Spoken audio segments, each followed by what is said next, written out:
A beautiful Saturday on a holiday weekend. Traffic is jammed heading south.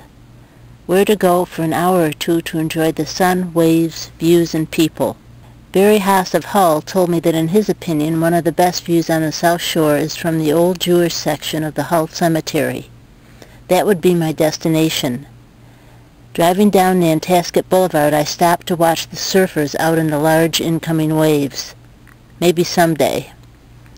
When I reached the cemetery, I drove to the top. The view was wonderful. I could see Boston Light on Little Brewster and a sweeping view of Boston Harbor across Hull to Hingham Bay. Then I saw people sitting right above me on a fortification wall and realized they were up in Fort Revere Park. That also has a knockout view. It seemed like the same view I was getting from the cemetery, and I was curious. A short time later I was up in the park, standing on top of the wall with the cemetery right below me.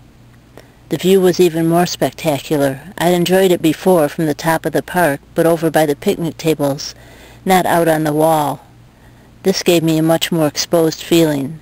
The wind gusted to over 30 miles an hour. The water sparkled. A couple from the Hull Yacht Club pointed out the sandbars at Bumpkin Island and also at Great Brewster Island that appear at low tide. You could see them clearly. They also directed my gaze to the red and green buoys in the Boston Harbor Channel where several boats had recently become grounded. Next I drove a mile or so further out to the tip of Hull, Hull Gut, where the waves were choppy and the wind turbine whirled furiously. People sat in chairs, took photos, and soaked up the sense of freedom and unspoiled beauty of Pettick's Island. On my way back to the office, the traffic was still backed up, 6 miles at the Bourne Bridge and a mile or more at the Sagamore. Close to home for the holidays. Not bad if you live on the South Shore. This is Sue Scheibel, staff reporter for the Patriot Ledger. For more coverage, see today's edition of the Patriot Ledger or go to patriotledger.com.